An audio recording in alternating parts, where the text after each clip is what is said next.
இது மகிமை நேரம். இயேசு கிறிஸ்துவின் நிதான நாமத்தினாலே உங்கள் அனைவருக்கும் என்ற வாழ்த்திலே தெரிவித்துக் கொள்கிறேன். இந்த 4வது நாளில் கூட ஆண்டவர் உங்களோடு கூட பேசும்படியான கிருபை தந்ததற்காக தேவனுக்கு ஸ்தோத்திரம் செலுத்துகின்றேன். கடந்த 3 நாட்களிலும் கூட சத்திய வேத வசனமானது நமக்கு எவ்வாறெல்லாம் நம்முடைய வாழ்க்கையிலே பயனுள்ளதாக இருக்கிறது என்று சொல்லி நாம் தியானித்து வந்தோம். இந்த 4வது நாளிலும் கூட சத்திய வேதம் எதை போன்று காணப்படுகிறதாம்? ஒரு பட்டயத்தை போன்று காணப்படுகிறது. எபேசியர் 6ஆம் அதிகாரம் 17ஆம் வசனத்திலே வாசிக்கின்றோம். இரட்சண்யம் என்னும் தலைச்சீராவையும் தேவ வசனமாகிய ஆவியின் பட்டயத்தையும் எடுத்துக்கொள்ளுங்கள். ஆவியின் பட்டயத்தை நாம் எடுத்துக்கொள்ள வேண்டும் என்று சொல்லி நாம் வாசிக்கின்றோம். தேவனுடைய வார்த்தை, அதாவது அந்த சத்திய வேதம் எதற்கு ஒப்புமையாக, எதற்கு அது ஒரு ஒப்புமையாக கூறப்படுகிறது என்று சொன்னால், ஒரு பட்டயத்திற்கு ஒப்புமையாக அது கூறப்படுகின்றது. பொதுவாக நம் பட்டயத்தை நம்ம எங்கு பார்க்க முடியும், எங்கே நம்ம அந்த பட்டயத்தை நாம் பயன்படுத்துவாங்க அப்படின்னு சொன்னால், எங்கெங்கெல்லாம் போர் நடக்கிறதோ அங்கெங்கெல்லாம் அந்த பட்டயத்தை என்ன செய்தாங்க, பயன்படுத்துகிறாங்க. அப்போ அந்த சாதாரண அந்த பட்டயம் போர் நடக்கிற இடங்களெல்லாம் பயன்படுத்தப்படுகிறதை போல அந்த ஆவியின் பட்டயம் அல்லது சத்திய வேதமாகிய அந்த பட்டயம் நம்முடைய ஆவிக்குரிய வாழ்க்கைக்கு மிகவும் அவசியமா இருக்கிறது. போர் முனையில் இருக்கிற ஒருவனும் கூட பட்டயம் இல்லாமல் என்ன செய்ய மாட்டாங்க. சண்டை போடுறவங்க கையில பட்டயம் இல்லாமல் என்ன செய்யாது, இருக்காது. அதே போல இந்த ஆவிக்குரிய வாழ்க்கையில போர் புரிகிறவர்களாகிய நாம் தினம் நம்முடைய வாழ்க்கையில போராட்டம் உண்டு இல்லையா? போராட்டமே இல்லை அப்படின்னு சொல்ற மனிதர்கள் யாருமே இந்த உலகத்துல கிடையாது. அப்போ நம்முடைய வாழ்க்கையிலே போராட்டங்கள் நிறைந்த இந்த உலகத்திலே நாம் வாழும் பொழுது நமக்கு ஏற்படக்கூடிய அந்த போராட்டங்களிலே நம் ஆவியின் பட்டயமாகிய அந்த வேத வசனங்களை நம்முடைய வாழ்க்கையில் நாம் எடுத்து நாம் பிசாசானவனோடு கூட எதிர்த்து நாம் போராட நாம் தைரியம் உள்ளவர்களாக நாம் காணப்பட வேண்டும். அந்த வேத வசனம் நமக்கு மிக மிக அவசியமாக இருக்கின்றது. எபேசியர் 6ஆம் அதிகாரம் 12ஆம் வசனத்திலே நாம் வாசிக்கின்றோம். மாம்சத்தோடும் இரத்தத்தோடும் அல்ல, துரைத்தனங்களோடும் அதிகாரங்களோடும் இப்பிரபஞ்சத்தின் அந்தகார லோகாதிபதிகளோடும் வான மண்டலங்களில் உள்ள பொல்லாத ஆவிகளின் சேனைகளோடும் நமக்கு போராட்டம் உண்டு. பாருங்க, யாரோடலாம் நமக்கு போராடம், நமக்கு உலகத்துல வாழும் பொழுது நம்ம யாரோடலாம் போரிட வேண்டி இருக்குது. மாம்சம், இரத்தம், துரைத்தனங்கள், அதிகாரம், இப்பிரபஞ்சத்தின் அந்தகார லோகாதிபதிகள். இந்த உலகத்தோட மட்டும் இல்ல, அந்த வான மண்டலத்தில் உள்ள பொல்லாத ஆவிகளின் சேனைகளோடும் நமக்கு போராட்டம் உண்டு. தினம் தினம் நம்முடைய வாழ்க்கையில இந்த போராட்டங்கள் நடந்து கொண்டே இருக்கிறது. சில வேளைகளில் நம்ம போராட்டத்தில் என்ன செய்யறோம், தோற்று போய் விடுகிறோம்.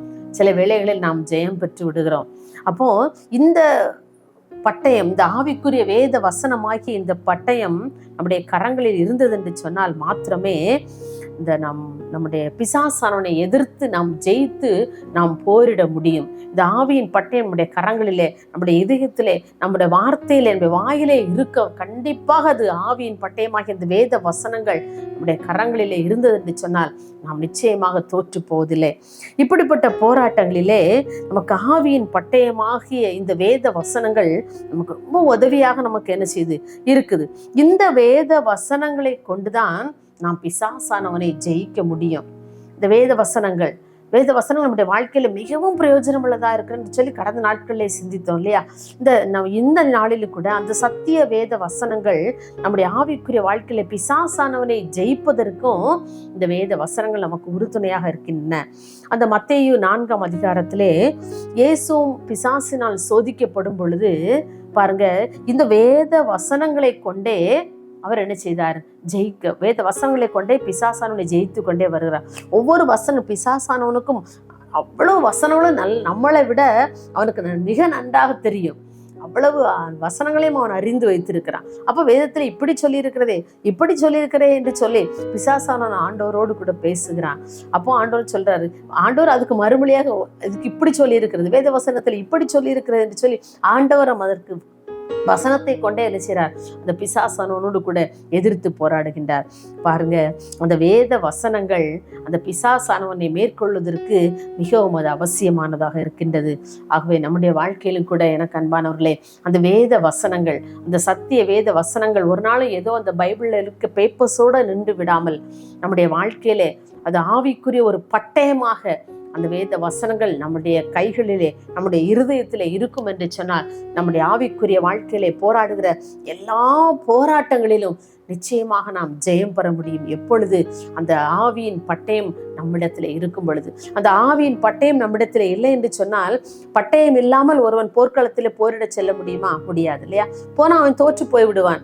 அதை போல நம்முடைய வாழ்க்கையிலே அந்த ஆவியின் பட்டயம், அந்த ஆவியின் பட்டயமாகிய அந்த வேத வசனங்கள் நம்மிலே நிலைத்திருக்கும் என்று சொன்னால், ஆவிக்குரிய வாழ்க்கையிலும் நாம் ஒருபோதும் தோற்று போவதில்லை, நாம் ஜெயித்து கொண்டே இருப்போம். எபிரேயர் 4ஆம் அதிகாரம் 12ஆம் வசனம் தேவனுடைய வார்த்தையை குறித்து இவ்வாறு சொல்கிறது: தேவனுடைய வார்த்தையானது ஜீவனும் வல்லமை உள்ளதாயும் இருபுறமும் கருக்குள்ள எந்த பட்டயத்திலும் கருக்கானதாயும் ஆத்துமாவையும் ஆவியையும் கணுக்களையும் ஊனையும் பிரிக்கத்தக்கதாக உருவ குத்துகிறதாயும் இருதயத்தின் நினைவுகளையும் யோசனைகளையும் வகையறுக்கிறதாகவும் இருக்கிறது. அந்த ஆவியின் பட்டயம் எப்படி இருக்குதா? இருபுறமும் கருக்கான பட்டயமாக இருக்கிறது. ரெண்டு பக்கமுமே பொதுவா சாதாரண பட்டயம் ஒரு பக்கம் ரொம்ப ஷார்ப்பா இருக்கும் இல்லையா? ஆனா இந்த ஆவிக்குரிய பட்டயமானது இருபுறமும் கருக்குள்ள பட்டயமாக இருக்கிறது. பாருங்க, அது எவ்வளவு ஷார்ப்பா இருக்கும். அப்ப நம்மளை அப்படியே வகையறுத்து ஊனையும் கணுக்களையும் பிரிக்கிறது, ஆவியும் ஆத்துமாவை பிரிக்கிறது, ஒவ்வொன்றையும் வகையறுக்கின்ற ஒரு ஆவியின் பட்டயமாக இருக்கின்றது. தேவனுடைய வார்த்தை அவ்வளவு வல்லமை உள்ளதாக இருக்கின்றது. அப்படிப்பட்ட தேவனுடைய வார்த்தையை நாம் நம்முடைய இருதயத்திலே கொண்டிருக்கின்றோமா?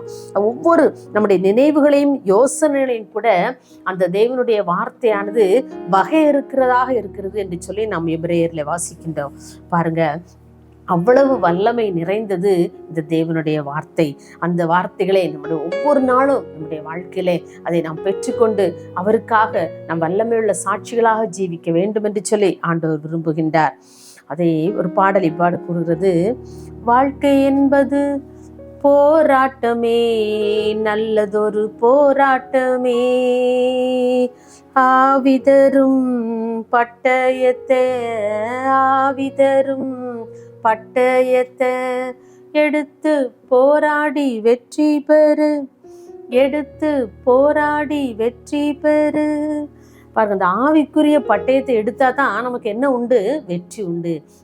ஆகவே நம்முடைய வாழ்க்கையிலே இந்த சத்திய வேதமானது பட்டயத்தை போன்று காணப்பட வேண்டும் என்று சொன்னால், நம்முடைய வாழ்க்கையிலே நாம் அந்த ஆவிக்குரிய பட்டயத்தை எடுத்து பிரயோஜனப்படுத்துகிறவர்களாக இருக்க வேண்டும். ஏதோ அந்த வேதாகமத்திலே மாத்திரம் அது நின்று விடாதபடி, அந்த பேப்பர்ல மாத்திரம் அந்த வசனங்கள் நின்று விடாதபடி, அது நம்முடைய இருதயத்துக்குள்ளே புகுந்து அந்த ஆவியின் பட்டயத்தை நம்முடைய கைகளில் ஏந்தின பிள்ளைகளாக ஒவ்வொரு நாளும் நாம் வாழும் பொழுது நம்முடைய வாழ்க்கை நிச்சயமாக ஒரு வெற்றியுள்ள வாழ்க்கையாக இருக்கும். நாம் ஜெபிப்போமா? நேசிக்கிற அன்புலே சாமி, இந்த அருமையான 4ஆம் நாளின் காலை வேளைக்காக உமக்கு நன்றி செலுத்துகிறோம்ப்பா. இந்த நாளில் கூட நாங்கள் கர்த்தருடைய வேத வசனமானது ஒரு பட்டயத்தை போன்று எங்களுக்கு காணப்படுறது.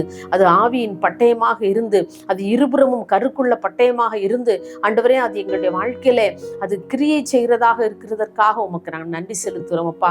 ஆண்டவரே, உமக்கு நாங்கள் நன்றி செலுத்துகிறோம். இந்த உலகத்திலே பட்டயமானது போர்க்களத்தில் எப்படி பயன்படுத்தப்படுவதை போல இந்த ஆவியின் கனியாக இந்த பட்டயத்தை எங்களுடைய வாழ்க்கையில நாங்கள் கையிலே பிடித்த பிள்ளைகளாக ஆண்டவரே, உலகத்துல ஆண்டவரே காணப்படுகிற எல்லா போராட்டங்களிலும் நாங்கள் அந்த ஆவியின் பட்டயத்தை கரங்களிலே எடுத்து ஆண்டவரே நாங்கள் வெற்றி பெற்ற பிள்ளைகளாக நாங்கள் ஜெயமெடுக்க கர்த்தர் எங்களுக்கு உதவி செய்யும்படியாக ஜெபிக்கிறோம்.